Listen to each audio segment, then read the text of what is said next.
আসসালামু আলাইকুম। আজকে আমরা শিখব সারণী থেকে কিভাবে আয়তলেখ অঙ্কন করে শুরু করা যায়।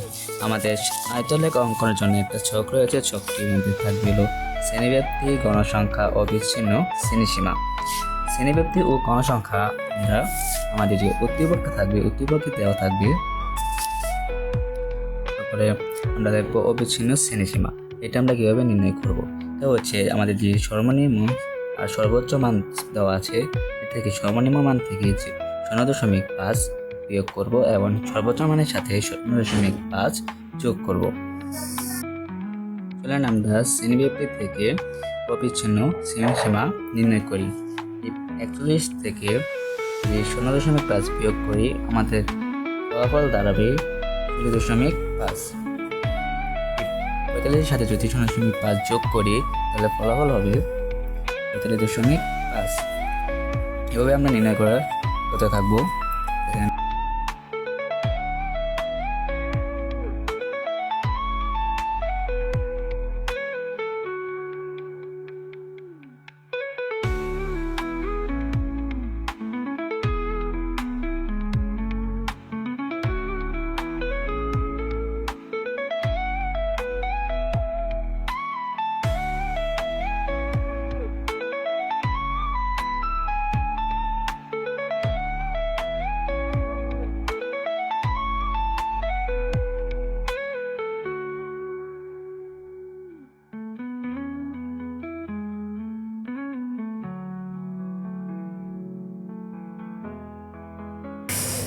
আমাদের গণসংখ্যা কিন্তু উদ্দীপকে দেওয়া থাকবে, এখান থেকে লিখে নিব।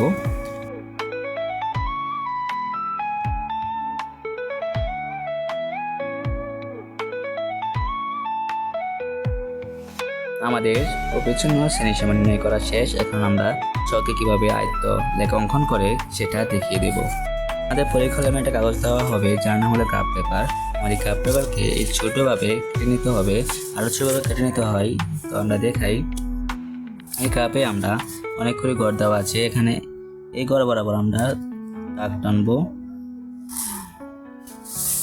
এবং এই বরাবর একটা দাগ টানবো।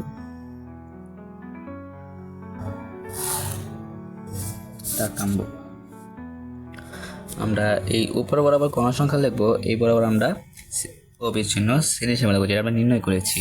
চলেন লিখি। আমরা এই বরাবর লিখবো, এই দেখেন এখানে দাগ দেওয়া আছে, দাগ বরাবর লিখবো সবগুলো। দাগ বরাবর লিখবো। চলেন লিখে দেখাই।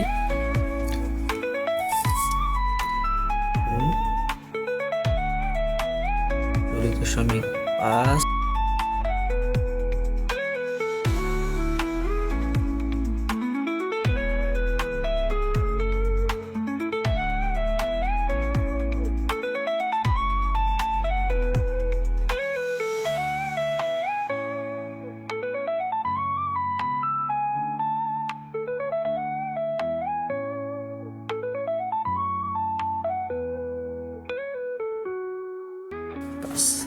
এটা হলো আমাদের অবিচ্ছিন্ন শ্রেণীসীমা।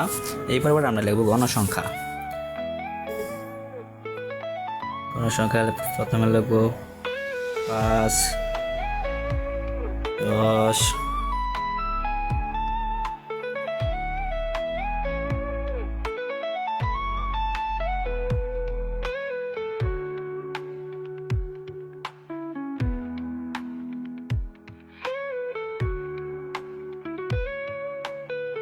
এখন আমরা এই ছক দেখে এখানে মান বসাবো। দেখেন 40.5 থেকে 25.5 পর্যন্ত মান আছে 6। এই 40.5 থেকে 5.5 পর্যন্ত মান হলো 6। 6 ঘর 6। এই 45 থেকে 5 ঘর মান আছে 10। 10 হলে এই জায়গায়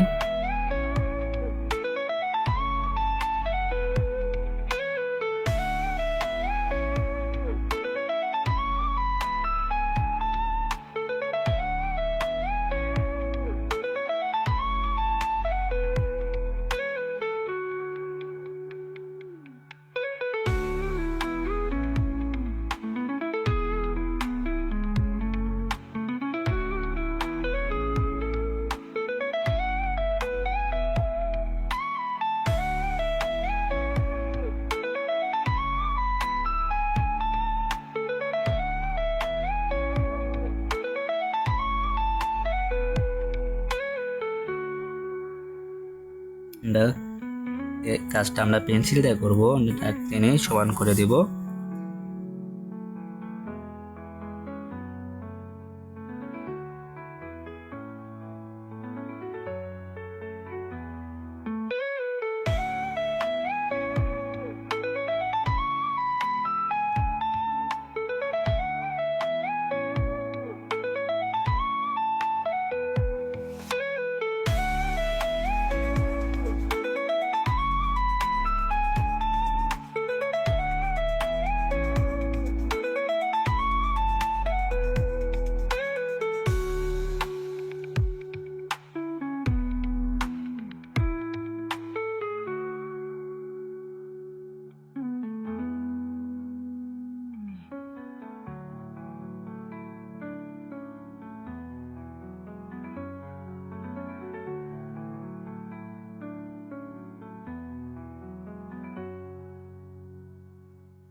এটা হচ্ছে আমাদের আয়তলেখ।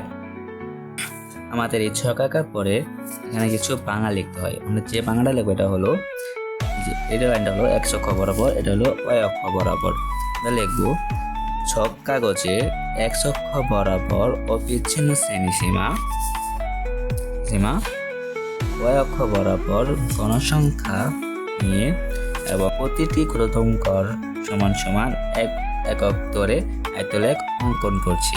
এটা এখানে লিখে দিলে আপনারা 4 নাম্বার পেয়ে যাবেন।